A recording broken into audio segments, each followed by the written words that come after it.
হরে কৃষ্ণ। সকলকে আবারও কৃষ্ণপ্রীতি শুভেচ্ছা জানিয়ে আমাদের ধারাবাহিক শ্রীমদ্ ভগবদ গীতার ক্লাসে আপনাদেরকে স্বাগতম জানাচ্ছি। আজ আমরা শ্রীমদ্ ভগবদ গীতার অন্তর্গত ত্রয়োদশ অধ্যায়ের 6 এবং 7 নম্বর শ্লোক নিয়ে আলোচনা করব। শ্লোকটি অত্যন্ত গুরুত্বপূর্ণ এবং আমাদের শরীর কিভাবে গঠিত হয়েছে এবং কিভাবে কাজ করে সেই বিষয়ে বিস্তর আলোচনা আছে। তাই আপনাদের কাছে আমরা অনুরোধ করব যে সম্পূর্ণ ভিডিওটি অত্যন্ত মনোযোগের সহ আপনারা দেখবেন। তো চলুন শুরু করে। শুরুতে ছোট্ট একটা অনুরোধ, যারা চ্যানেলের প্রথমবার এসেছেন অবশ্যই চ্যানেলটি সাবস্ক্রাইব করবেন এবং ভিডিওটি লাইক এবং শেয়ারের মাধ্যমে সকল বাঙালি সনাতন ধর্ম অবলম্বীদের কাছে পৌঁছে দিন। তো চলুন শুরু করি।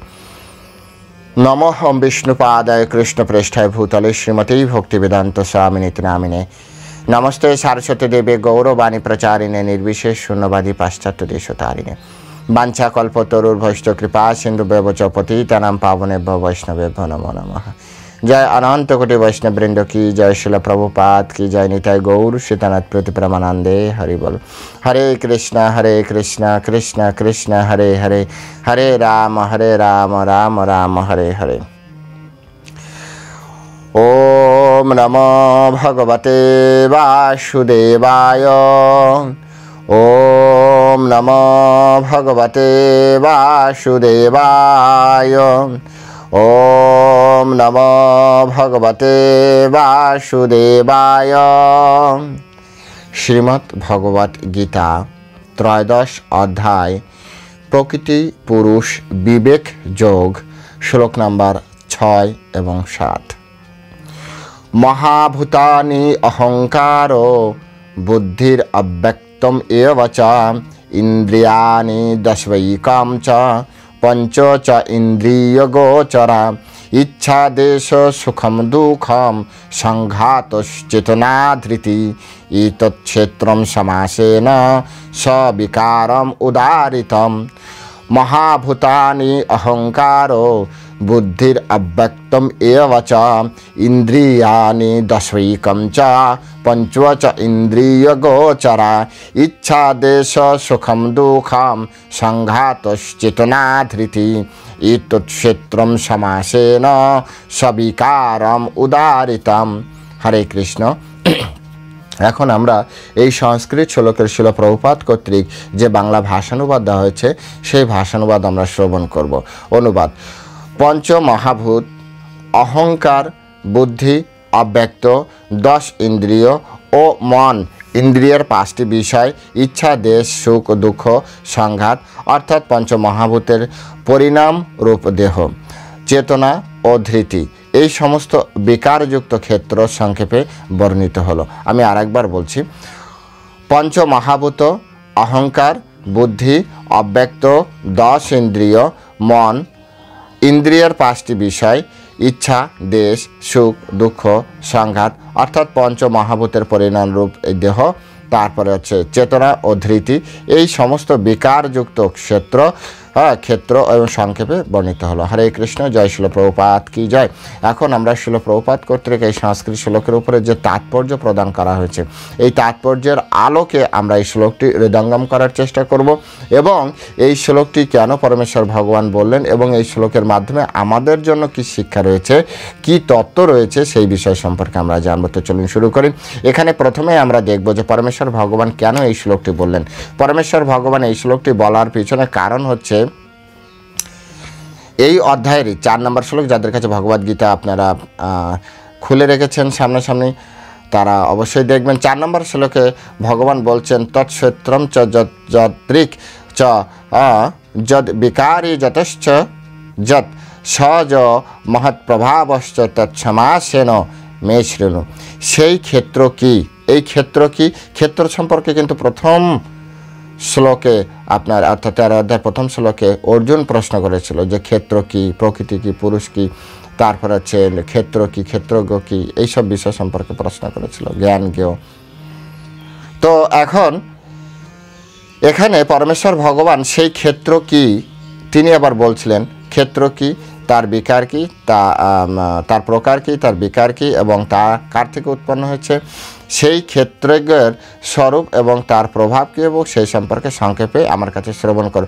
তো ভগবান বলছে ক্ষেত্র কি, এবং ক্ষেত্রের প্রকার এবং বিকার কি।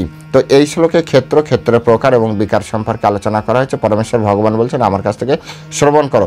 তো 4 নম্বর শ্লোকের সাথেই কিন্তু এই 6-7 নম্বর শ্লোকের যুক্ততা রয়েছে। সেখানে প্রথমে বলা হচ্ছে ক্ষেত্র কি, ক্ষেত্রের প্রকার এবং ক্ষেত্রের বিকার। এই 6 এবং 7 নম্বর শ্লোকে পুরোটাই হচ্ছে ক্ষেত্র, ক্ষেত্রের আপনার হচ্ছে প্রকার এবং বিকার সম্পর্কে উপস্থাপন করা হয়েছে। আশা করি আপনারা বিষয়টি ধরতে পেরেছেন। তো 4 থেকেই 6, 7, মাঝখানে 5 রয়েছে, অনেকটা বিষয় আলোচনা করা হয়েছে, সেটাও বলে দিই যাতে আপনাদের মিসলিঙ্ক না হয়।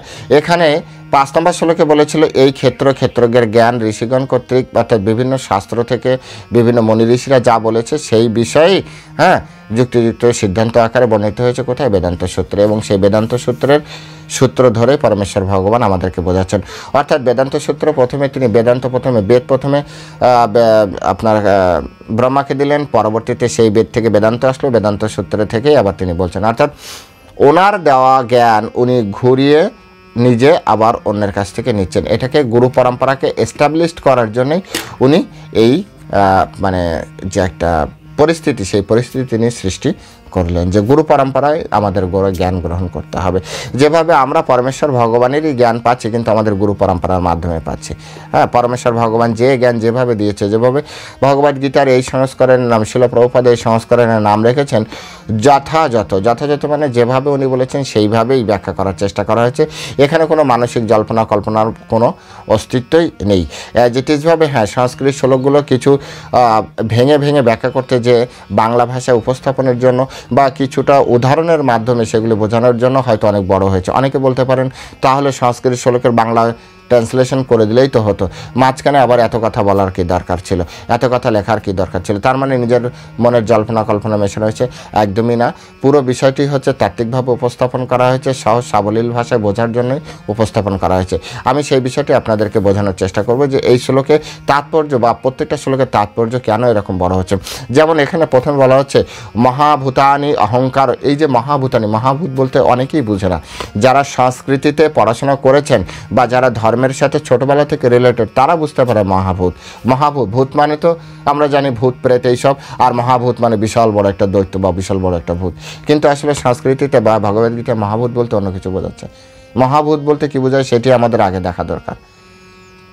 এই জন্য পরম্পরার জ্ঞান, আর এটি ব্যাখ্যা করতে যেই না ধীরে ধীরে শ্লোকটি মানে ব্যাখ্যাটা বাড়তে থাকে, এছাড়া আর কিছু না। বিষয়টা আমি আপনাদেরকে স্টেপ বাই স্টেপ বোঝানোর চেষ্টা করছি, আপনারা বুঝতে পারবেন। তো শিল প্রভুপাদ প্রথমে বলছেন যে মহর্ষিদের প্রমাণ বাক্য, যেমন বৈদিক জ্ঞান, তারপর বেদান্ত সূত্র থেকে জড়জাগতিক যে মৌলিক উপাদানগুলি জানতে পারা যায়। আপনি এই জড়জগতের মৌলিক উপাদান অন্য কোনোভাবে, যেমন বড় বড় টেলিস্কোপ নিয়ে, বড় বড় মাইক্রোস্কোপ নিয়ে আপনি জড়জগতের মৌলিক উপাদান আপনি জানতে পারবেন না। যেমন বর্তমানে বিজ্ঞানীরা গড পার্টিকেল খোঁজার চেষ্টা করছে, বা পেয়েছে কিনা আমি সঠিক এখনও জানি না। যবে আমি পড়াশোনা করতাম তখনও তারা খুঁজছিল গড পার্টিকেল, মানে যেখান থেকে শুরু হয়েছে, গড পার্টিকেল বলা হয়, যে অ্যাটম থেকে প্রথম শুরু হয়েছে, এই টাইপের কিছু একটা হয়তো হবে। তো সেটা এখনও পেয়েছে কিনা আমি জানি না, মেবি পাইনি। পেলে তো সব কিছু নূতনভাবে ওরা সাজানোর চেষ্টা করবে। তো এগুলি হচ্ছে বুঝতে হবে যে এই জগতে আমরা সব কিছু খুঁজে দেখার চেষ্টা করছি, কিন্তু প্রকৃতপক্ষে আমাদের কাছে যে ইনস্ট্রুমেন্ট আছে সেই ইনস্ট্রুমেন্ট কিন্তু এখনও ততদূর যাওয়ার মতো তৈরি নয় আমাদের ইনস্ট্রুমেন্টগুলো। যেমন আমরা যে টেলিস্কোপ আবিষ্কার করেছি, সেই টেলিস্কোপ দিয়ে আমরা কত দূরে দেখতে পারি, বা আমরা একেবারে ব্রহ্মাণ্ডের শেষ অবধি কি দেখতে পাচ্ছি? কি মনে হয়? না, দেখতে পাচ্ছি না, বা ক্লিয়ার দেখতে পাচ্ছি না মানেই হচ্ছে আমাদের টেলিস্কোপের কিছুটা লিমিটেশন আছে। এর বাইরে কিছু আছে যেটি এখনও আমার জানা নেই, কিন্তু আছে। অথবা যেটি খুব আবছা আকারে দেখতে পাই। যেমন আমাদের মঙ্গল গ্রহের যে ছবি আমাদের কম্পিউটারের মাধ্যমে আমরা দেখতে পাচ্ছি, তো মঙ্গল গ্রহের ছবি কিন্তু ক্লিয়ার আসছে না। ক্লিয়ার যদি ওনারা এখানে বসে দেখতে পারতো, তাহলে আবার বড় বড় যন্ত্র ওখানে মঙ্গলের যন্ত্র পাঠানো লাগতো না। ক্লিয়ার দেখার মতো শক্তি সামর্থ্য আমাদের কাছে কোথায়? তার মানে কি? কিন্তু দেখতে পাচ্ছি, তার মানে আমাদের যে যন্ত্র আছে সেই যন্ত্রটা লিমিটেড। সেই জন্য এটাকে জানার জন্য সবথেকে ভালো প্রমাণ হচ্ছে যিনি এই অনন্ত কোটি ব্রহ্মাণ্ড তৈরি করেছেন না, তিনি যেভাবে ডায়াগ্রাম আবার লিখে রেখেছেন, তিনি সেটি আবার সূত্র আকারে লিখে রেখেছেন, কোথায় কিভাবে কি জিনিস কিভাবে তৈরি করা আছে সেটা লেখা রেখেছেন। আর সেটাকেই বলা হয়েছে যে বেদান্ত সূত্র, বৈদিক ছন্দ, বৈদিক জ্ঞান, বেদ, পুরাণ, উপনিষদ। তাই এই সম্পর্কে যদি আমাদের জ্ঞান অর্জন করতে হয়, অবশ্যই আমাদের বেদান্ত সূত্র থেকে জ্ঞান অর্জন করতে হবে। আর এটা আমারও মত না, এটা ভগবান শ্রীকৃষ্ণ তিনি এই ভগবদ্গীতার, আজ তো আমরা 6-7 আলোচনা করছি, 5 নম্বর শ্লোকে বলেছেন। 5 নম্বর ব্রহ্মসূত্রম পদশ্চৈব। ব্রহ্মসূত্র মানে বেদান্ত সূত্র। ব্রহ্মা যে সূত্র দিয়েছে ব্রহ্মসূত্র, বেদান্ত। বেদান্ত দর্শন পড়ার জন্য সকল অনুপ্রাণিত পরমেশ্বর ভগবান করছে। তবে হ্যাঁ, বেদান্ত দর্শন পড়ার আগে অবশ্যই তাকে গীতার উপরে ভালো দখল রাখতে হবে। যেমন 1 পাস করার পরে 2, 2 পাস করার পরে 3, 3 পাস করার পরে 4, 5-এ যেতে বলা হয়েছে এর মানে ঠিক আছে বাবু আমাকে 5-এ ভর্তি করে দাও, এভাবে বললে হবে না। বেদান্ত সূত্র অবশ্যই পরমেশ্বর ভগবান পড়তে বলেছেন, কিন্তু বেদান্ত সূত্র পড়ার আগে গীতার উপরে আপনার ভালো দখল আসতে হবে, এবং তাও নিজে পড়ে নয়, গুরু পরম্পরার মাধ্যমে। আজকে সেই বিষয়টি আমরা আলোচনা করব। প্রথমে আমরা দেখব যে এই শরীর কিভাবে তৈরি হচ্ছে। হ্যাঁ, ক্ষেত্র সম্পর্কে বলছে। প্রথম 4 নম্বর শ্লোকে বলেছিল যে তৎক্ষেত্রম, অর্থাৎ এই ক্ষেত্র কি, তো ক্ষেত্র কিভাবে তৈরি হচ্ছে এখানে বলা হচ্ছে মহাভূতানি অহংকার বুদ্ধির অব্যক্তম এবচ ইন্দ্রিয়ানি দশৈকম চ পঞ্চ চ ইন্দ্রিয় গোচরা। এগুলো হচ্ছে ক্ষেত্র তৈরি। এই হচ্ছে আমাদের এই শরীর তৈরির, হ্যাঁ, মানে কি বলা যায় যে উপাদান। এখানে কি কি আছে? মহাভূত আছে, অহংকার আছে, বুদ্ধি আছে, অব্যক্ত তত্ত্ব আছে বা প্রধান তত্ত্ব আছে, ইন্দ্রিয় আছে, 10 প্রকার ইন্দ্রিয় আছে, তারপরে পঞ্চ আপনার হচ্ছে ইন্দ্রিয়ের যে বিষয়, 5টা ইন্দ্রিয়ের বিষয় আছে। এই তো শ্লোক, আর এটাই বাংলায় বলা রয়েছে। তাৎপর্য করতে গেলে কি হয় সেটা দেখুন। পঞ্চ মহাভূত বলতে কি বোঝায়? পঞ্চ মহাভূত বলতে বোঝায় আপনার যে আপনার হচ্ছে মৃত্তিকা, জল, অগ্নি, বায়ু, আকাশ, হ্যাঁ, যেটাকে ক্ষিতি, অপ, তেজ, মরুদ্গম বলা হয়। আবার বলি যে সেটা হচ্ছে মাটি, জল, হ্যাঁ, তারপর হচ্ছে অগ্নি, তারপর বায়ু, তারপর আকাশ। এই যে তত্ত্ব, এই হচ্ছে পঞ্চমহাভূত। হ্যাঁ, তো এটি যারা জানে না তাদের জন্য তো এই 5টা লিখতে হবে আবার নিচে তাৎপর্য, এভাবেই তাৎপর্য বাড়ছে। এটাকে বলা হয় গুরু পরম্পরার জ্ঞান। কোনো কিছু হ্যাঁ না বাড়িয়ে সুন্দরভাবে উপস্থাপন করা, সহজভাবে উপস্থাপন করা। এরপরে বলা হচ্ছে যে আপনার পঞ্চ মহাভূত গেল, তারপরে কি বলা হচ্ছে যে এই পঞ্চ মহাভূতের পরে রয়েছে বুদ্ধি। এরপরে রয়েছে অহংকার একটা তত্ত্ব রয়েছে, তারপরে বুদ্ধি একটা তত্ত্ব রয়েছে, তারপরে রয়েছে অব্যক্ত। এই অব্যক্তকে প্রধান বলা হয়। প্রধান কি বলো? আমাদের পঞ্চায়েতের যে প্রধান উনি না, এখানে প্রধান বলতে হচ্ছে প্রকৃতির 3টি গুণ, অর্থাৎ সত্য, রজ, যে 3টি গুণ আছে, এটি অব্যক্ত কিন্তু খুব ভালো কাজ করে। আমার আপনার প্রত্যেকের এই গুণ দ্বারাই কিন্তু বেঁধে রাখা হয়েছে। তাহলে প্রথম লাইনে আমরা কটি তত্ত্ব পেলাম? একটা হচ্ছে 5টা তত্ত্ব পেলাম, যেটাকে মহাভূতানি। তারপরে 5-এর পরে 6 নম্বর হচ্ছে অহংকার, 7 নম্বর হচ্ছে বুদ্ধি, তারপর হচ্ছে প্রধান পেলাম, অব্যক্ত রূপে আছে, যেখানে আপনার ইন্দ্রিয় কি বলে যে গুণ, 3টি গুণ, সত্য, রজ, তম, এই 3টি গুণ আমরা পেলাম প্রথম শ্লোকে। আচ্ছা, প্রথম শ্লোকের প্রথম এসে তারপরে বলা হচ্ছে যে ইন্দ্রিয়ানি দশৈকম। ইন্দ্রিয়ানি 10টা ইন্দ্রিয় আছে। ইন্দ্রিয় 10টা ইন্দ্রিয় কি কি দেখবেন বেশিরভাগ লোকই জানে না। যারা জানে না তাদের জন্যই তাদের জন্যই শাস্ত্রের ব্যাখ্যা করতে হয়। প্রথমে আমরা ইন্দ্রিয় জানি কি, আমাদের যে প্রথমে হচ্ছে আমাদের 5টা জ্ঞানেন্দ্রিয়। 5টা জ্ঞানেন্দ্রিয়, সেটি কি? চক্ষু, কর্ণ, নাসিকা, ত্বক, জিহ্বা। এটা আপনারা সবাই জানেন। ইন্দ্রিয় বলতে চক্ষু, কর্ণ, নাসিকা, ত্বক, জিহ্বা, এটি হচ্ছে জ্ঞানেন্দ্রিয়। 5টা কর্মেন্দ্রিয় আছে, সেটা হচ্ছে বাঘ, পানি, হ্যাঁ, তারপর পাদ, পায়ু, উপস্থ, এগুলো দিয়ে কাজ করা হয়, কর্মেন্দ্রিয় বলা হয়। হ্যাঁ, তো এই 5টা কর্মেন্দ্রিয়, তাহলে 5টা জ্ঞানেন্দ্রিয় গেল, 5টা কর্মেন্দ্রিয় গেল। তাহলে কি হলো? 10টা দশৈকম, ইন্দ্রিয়ানি দশৈকম হয়ে গেল। এবার সাথে আরেকটা আপনার যোগ করতে হয়, সেটি হচ্ছে চ। এই চ দ্বারা এখানে আপনার আরও একটা ইন্দ্রিয় রয়েছে, সেটি হচ্ছে অব্যক্ত আকারে রয়েছে, অতীন্দ্রিয় বলা হয়, সেটি হচ্ছে মন। দেখুন তত্ত্বটি জটিল নয়, কিন্তু আপনারা যদি মনোযোগ দিয়ে সহজভাবে বোঝার চেষ্টা করেন তাহলে আপনারা বুঝতে পারবেন। প্রথমে আমরা কি পেলাম, আমাদের শরীর কিভাবে তৈরি হচ্ছে, শরীর কিভাবে কাজ করে। প্রথমে আমরা পেলাম মহাভূত। মহাভূতের ভিতরে 5টা জিনিস রয়েছে, ক্ষিতি অপ্তেশ মরুদ্গম, অর্থাৎ মাটি, জল, আগুন, বায়ু, আকাশ, এই 5টি তত্ত্ব রয়েছে। আচ্ছা, এরপরে এর সাথে সাথে কি রয়েছে, অহংকার রয়েছে, বুদ্ধি রয়েছে, আর অব্যক্ত রয়েছে আপনার কি প্রধান, সত্য রজ তমগুণ। এই গেল কয়েকটি তত্ত্ব। তারপর হচ্ছে 10টা ইন্দ্রিয়, কর্মেন্দ্রিয়, জ্ঞানেন্দ্রিয় 5টা, কর্মেন্দ্রিয় 5টা, সাথে মন একটা, 11 ইন্দ্রিয় বলা হয়। 11 ইন্দ্রিয় বলা হয় না, এই সেই 11 ইন্দ্রিয়। বুঝতে পেরেছেন, 11 ইন্দ্রিয়। তারপরে হচ্ছে পঞ্চ ইন্দ্রিয় গোচরা। ইন্দ্রিয় গোচরা মানে ইন্দ্রিয় যেখানে, গোচর, ইন্দ্রিয়ের যে বিষয়। গোচরা শব্দের অর্থ কি? গোচরা শব্দের অর্থ এখানে করা হচ্ছে আপনার বিষয়, ইন্দ্রিয়ের বিষয়। তাহলে ইন্দ্রিয়ের বিষয় কি? যেমন চক্ষু, কর্ণ, নাসিকা, ত্বক, জিহ্বা, এই সকলের বিষয় কি? চোখের কাজ কি? চোখের কাজ হচ্ছে দেখা, অর্থাৎ রূপ। ইন্দ্রিয়ের এই চক্ষু ইন্দ্রিয়ের বিষয় হচ্ছে রূপ। কর্ণেন্দ্রিয়ের কাজ কি? শ্রবণ করা। কি শুনবে? শব্দ। তাহলে রূপ, শব্দ। নাসিকার কাজ কি? ঘ্রাণ আস্বাদন করা, ঘ্রাণ গ্রহণ করা। তাহলে এই নাসিকার বিষয় কি? ঘ্রাণ।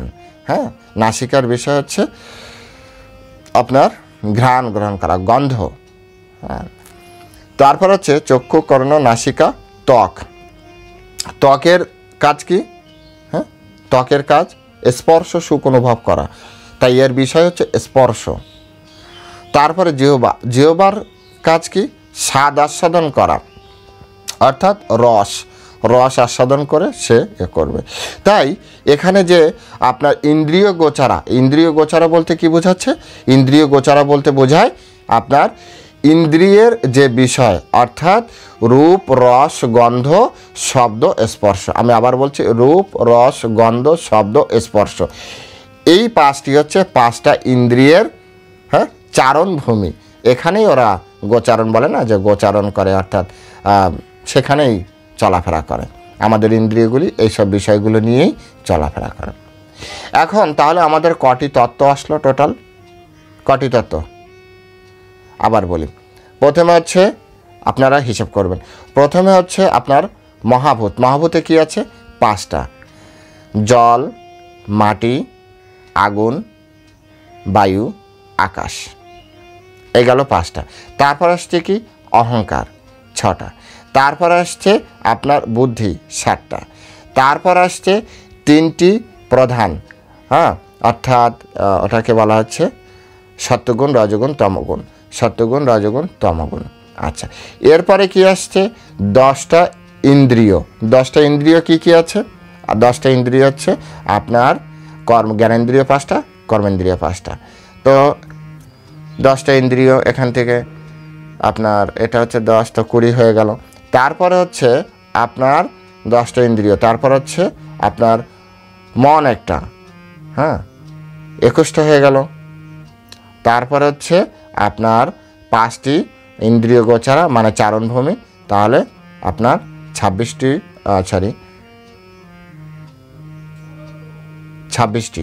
তার ভিতর থেকে আপনার তাহলে বাদ যাবে হচ্ছে 24টি হবে।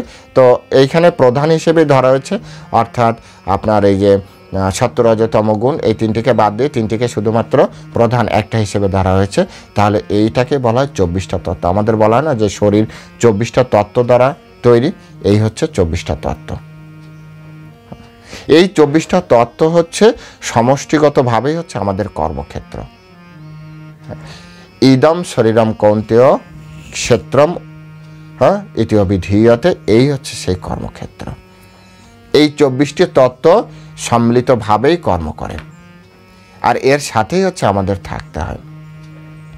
শিলা প্রভুপাদ বলছে, কেউ যদি এই 24টি তত্ত্ব বিশদ বিশ্লেষণ করেন, বিশেষভাবে কেউ যদি বলতে পারেন বা বুঝতে পারেন, তাহলে তিনি কর্মক্ষেত্র সম্পর্কে খুব ভালোভাবে বুঝতে পারেন। অর্থাৎ আপনি যদি এই 24টা তত্ত্ব বুঝতে পারেন, তাহলে মনে করেন যে আপনি কর্মক্ষেত্র বুঝতে পেরেছেন। যখন আপনি কর্মক্ষেত্র বুঝতে পারবেন, তখনই শুধুমাত্র আপনি সুন্দরভাবে পরিপাটিভাবে কর্ম করতে পারবেন। বলবেন যে এটি কীভাবে হয়? দেখুন, আপনার কাছে যে জমি আছে, সেই জমিটি মাটি, যেমন বিভিন্ন ধরনের মাটি আছে জমিতে, এঁটেল মাটি আছে, তারপর হচ্ছে দোআঁশ মাটি আছে, তারপর হচ্ছে বালি মাটি আছে, হ্যাঁ, এরকম যে একটা বিভিন্ন ধরনের মাটি আছে, আরও অনেকগুলো মাটি আছে।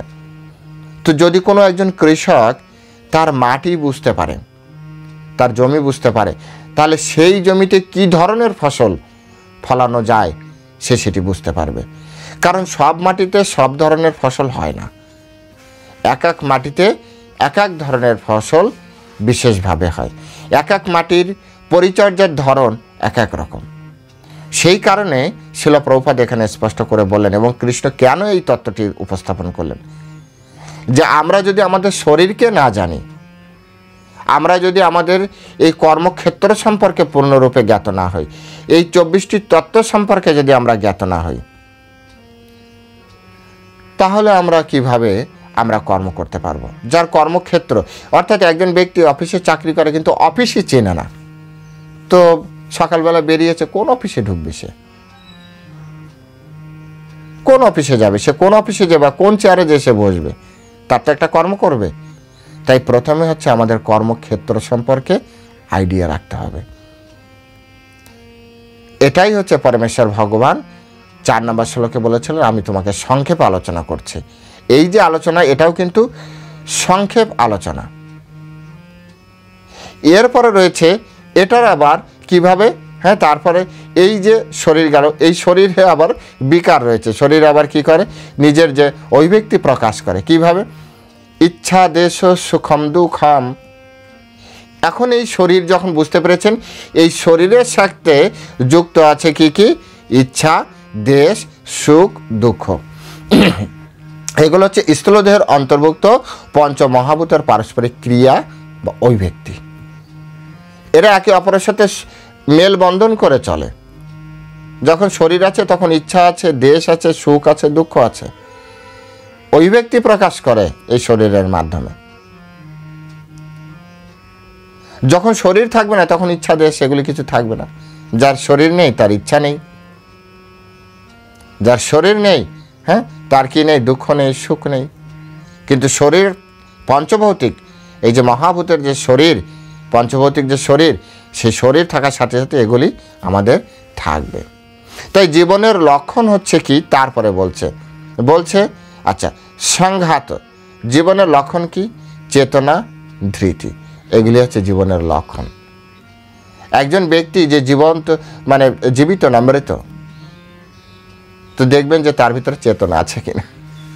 যদি চেতনা থাকে তাহলে জীবনের এগুলো লক্ষণ। জীবনের লক্ষণ চেতনা ও ধৃতি। হ্যাঁ, চেতনা। আর আচ্ছা, ধৃতি হচ্ছে মন, বুদ্ধি, অহংকারের গঠিত একটি সূক্ষ্ম প্রকাশ। ধৃতি কি? চেতনা, ধৃতি, ঠিক আছে। ধৃতি কি? ধৃতি হচ্ছে আপনার মন, বুদ্ধি ও অহংকারের দ্বারা গঠিত একটি প্রকাশ। সে মনে মনে বিভিন্ন ভাববে, তারপরে আপনার অহংকার থাকবে, তারপরে আপনার বুদ্ধি থাকবে, এইগুলো দিয়ে। অর্থাৎ জীবনের লক্ষণ এগুলো এখানে বলছে। হ্যাঁ, সংঘাত ও চেতনা ধৃতি, এটি জীবনের লক্ষণ, চেতনা ধৃতি। ধৃতি যখন ধরবেন তখন মন, বুদ্ধি, অহংকার ওর সাথে যুক্ত করতে হবে, তবে যে আপনার ধৃতির একটা রেজাল্ট আসবে। তা নাহলে ধৃতির কোনো আপনি রেজাল্ট খুঁজে পাবেন না। ধৃতি হচ্ছে ধৈর্য। তো মন যার নিয়ন্ত্রণে তার ধৈর্য বেশি, অহংকার যার নেই তার ধৈর্য বেশি, আর বুদ্ধি যার স্পষ্ট তিনি ধৈর্য ধারণ করে দেখি তারপরে কি হয়। অর্থাৎ মন, বুদ্ধির, অহংকারের মেলবন্ধন হচ্ছে ধৃতি। এই তিনটি বিগড়ে গেলে ধৈর্যও বিগড়ে যায়। এই তিনটি যার আউট অফ কন্ট্রোল তার ধৈর্য আউট অফ কন্ট্রোল। তাহলে এটি জীবনের লক্ষণ, চেতনা আর ধৃতি। ধৃতি কি? ধৃতি হচ্ছে মন, বুদ্ধি, অহংকার, এগুলো ভালো করে বুঝতে হবে। তো এই সূক্ষ্ম উপাদানগুলি হচ্ছে কর্মক্ষেত্র অন্তর্ভুক্ত। কর্মক্ষেত্রে আমাদের যে ইদম শরীরম কন্তেয়, এই যে শরীর, যে কর্মক্ষেত্রের কথা বলা হচ্ছে, সেই কর্মক্ষেত্র হচ্ছে এই উপাদানগুলি দিয়ে তৈরি। এটি আমাদের কাছে ক্লিয়ার হয়ে গেল। শিলা প্রভুপাদ তারপরে বলছে পঞ্চমহাভূত হচ্ছে অহংকারের স্থূল অভিব্যক্তি। আমাদের যে অহংকার করি, শরীর না থাকলে কিন্তু অহংকার থাকবে না। তাই আমাদের যে পঞ্চমহাভূত অর্থাৎ ক্ষিতি অপ্তেশ মরুদ্গম অর্থাৎ জল, মাটি, হ্যাঁ, তারপরে হচ্ছে মাটি, জল, আগুন, বায়ু, আকাশ, এই পাঁচটি ক্রমান্বয়ে বলাটা গুরুত্বপূর্ণ। তো মাটি, জল, অগ্নি, হ্যাঁ, তারপর বায়ু, আকাশ, এই পাঁচটি তত্ত্বই হচ্ছে আমাদের অহংকারের অভিব্যক্তি। অহংকার এর মাধ্যমেই করে, অহংকার তত্ত্ব এটি অহংকারের অভিব্যক্তি। এবং সেগুলি আবার কি হয়, অন্ধকারের অহংকারের প্রাথমিক পর্যায় যে তমগুণ তার সাথে কিন্তু যুক্ত। ওখানে যে প্রধান শব্দ ছিল, প্রধান মানে কি, আগেই বলেছি অব্যক্তম, যে অব্যক্ত মানে প্রধান, প্রধান মানে তিনটি গুণ, সত্য, রজ, তমগুণ। তো এই যারা পঞ্চভৌতিক শরীর নিয়ে যারা খুব বেশি লাফালাফি করছে, এটা অনেকটা তমগুণের ভিতরে আছে, তমগুণের প্রকাশ বলা হচ্ছে। শিলা প্রভুপাদ বলছে এটা তামস বুদ্ধি। কারণ এই শরীর আজ আছে কাল থাকবে না, এর উপরে এত বেশি অহংকার করার কি দরকার আছে? তাই পঞ্চভৌতিক শরীর নিয়ে যারা অহংকারে লিপ্ত আছে, এরা তামস বুদ্ধি সম্পন্ন ব্যক্তি। এদের বুদ্ধি অতটা উন্নত নয়, অর্থাৎ বুদ্ধিরূপী অজ্ঞানতার জড়জাগতিক অভিব্যক্তি রূপে পরিণত হয়। জড়জাগতিক যে অভিব্যক্তি, জড়জগতে আমি অনেক বড় কিছু, অনেক বড় আমার চেয়ার আছে, আমার এই আছে সেই আছে, বিভিন্ন ধরনের যে তত্ত্ব, এটা হচ্ছে তামস বুদ্ধি থেকে আসে। সত্য বুদ্ধিতে দেখবেন কেউ এই জড়জগৎকে নিয়ে অহংকার করে না। রাধানাথ স্বামী মহারাজ খুব সুন্দর একটা সেন্টেন্স বলেছেন, don't take this material world seriously. আমি আবারও বলছি, don't take this material world seriously. এই জড় ভৌতিক জগৎকে এতটা গুরুত্বের সহিত নেওয়ার কোনো দরকার নেই। কারণ ভৌতিক জগতে আজ আপনি যা দেখছেন কাল থাকবে না। আজ যে সম্পর্কের উপরে আপনি খুব বেশি মোহিত, কাল সে সম্পর্কেও থাকবে না, সম্পর্কের লোকও থাকবে না।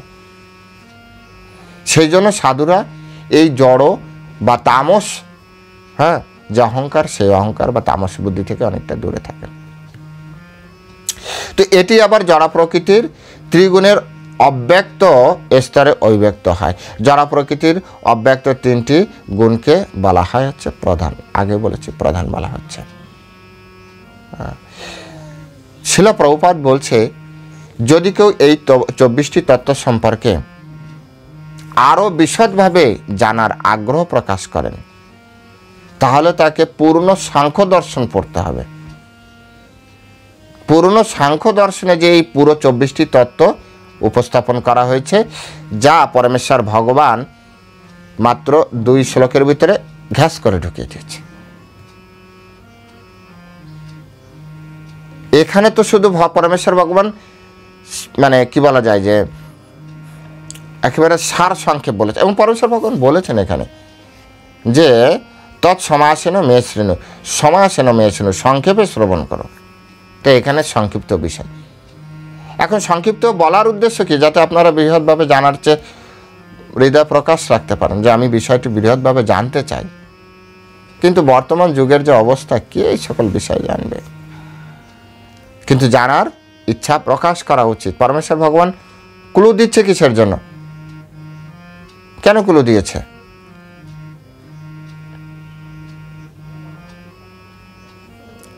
আপনাকে আমাকে ক্লু দেওয়ার উদ্দেশ্য হচ্ছে যাতে আপনি এই বিষয়গুলো গ্রহণ করেন। সেজন্য এই তত্ত্বগুলি বোঝার চেষ্টা করতে হবে। তো দেহ হচ্ছে এই সবকটি উপাদানের অভিব্যক্তি এবং দেহের পরিবর্তন হয়। বিকার কি বলেছেন পরমেশ্বর ভগবান? এখানে বলবে যদ বিকারই যথেষ্ট, এর বিকার কি? তো এখানে বলা হচ্ছে এর 6 ধরনের বিকার বা পরিবর্তন হয়। শরীরের 6 ধরনের পরিবর্তন হয়। কি কি পরিবর্তন হয়? প্রথম হচ্ছে শরীরের জন্ম হয়, এই পঞ্চভৌতিক শরীরের জন্ম হয়। 2 নম্বর পরিবর্তন হচ্ছে জন্ম হওয়ার পরে ধীরে ধীরে বাড়ছে না আমাদের শরীর, বাড়তে বাড়তে একটা পর্যায়ে যেয়ে কিন্তু আর বাড়ে না, তো থেমে যায়। এরপরে কি হয়, স্থিতিশীলতা বলা হয়, সেটা স্থিতি হয়। এরপরে কি হয়, সেই এই স্থিতি অবস্থায় সে বংশ বিস্তার করে, সন্তান সন্ততি গ্রহণ করে। তারপরে কি বলা হচ্ছে যে তারপরে তার শরীর ধীরে ধীরে বয়স হতে থাকে, অর্থাৎ এই দেখুন এই চামড়া আস্তে আস্তে বৃদ্ধ হবে, হ্যাঁ, চুল উঠে যাবে, তার মানে ক্ষয় হতে শুরু করেছে, হাতে পায়ে জোর কম হতে থাকবে, বৃদ্ধ অবস্থা, শরীর ক্ষয় হতে শুরু করে। এক সময় কি হয়, বিনাশ প্রাপ্ত হয়। তাহলে এই 6 ধরনের পরিবর্তন। প্রথমে কি, প্রথমে হচ্ছে শরীরের জন্ম হয়, তারপরে কি, তারপরে শরীর বৃদ্ধি পায়, তারপরে শরীর কি করে, একটা স্থিতিশীল অবস্থা আসে, তারপরে শরীর বংশ বিস্তার করে, তারপরে শরীরের ক্ষয় হতে শুরু করে, তারপরে শরীর বিনাশ হয়ে যায়, রাম নাম সত্য হয়ে গেল। এগুলো হচ্ছে শরীরের বিনাশ হচ্ছে, বিকার হচ্ছে।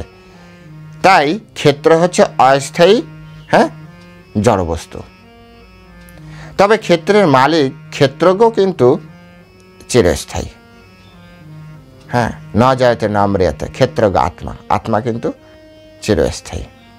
তো এখানে এই তত্ত্ব স্পষ্ট করে এবং সংক্ষেপে পরমেশ্বর ভগবান বোঝানোর চেষ্টা করা হয়েছে।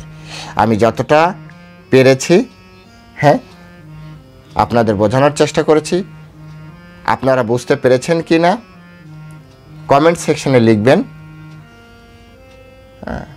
এবং আপনাদের এ বিষয়ে কোনো মতামত আছে কিনা সেটিও আপনি কমেন্ট সেকশনে লিখবেন, যাতে এই ভিডিওর সাথে সাথে আপনার তত্ত্ব মানুষ জানতে থাকে। তবে অনুরোধ বারবারই, শাস্ত্র বেশ তত্ত্ব দিবেন, মানুষকে বিভ্রান্ত করবেন না।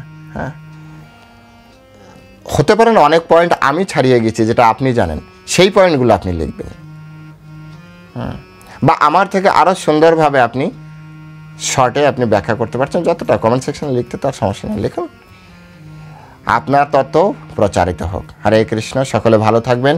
যারা চ্যানেলে প্রথমবার এসেছেন আমি অনুরোধ করব চ্যানেলটি অবশ্যই সাবস্ক্রাইব করবেন এবং ভিডিওটি লাইক এবং শেয়ারের মাধ্যমে সমস্ত পৃথিবীর যারা বাঙালি সনাতন ধর্ম অবলম্বী আছেন বা যারা জ্ঞান গ্রহণে আগ্রহী অথচ সনাতনী নয়, তাদের সকলের কাছে যাতে এই জ্ঞান পৌঁছে যায়। সকলে ভালো থাকবেন। হরে কৃষ্ণ। জয় শিল প্রভুপাদ কি জয়।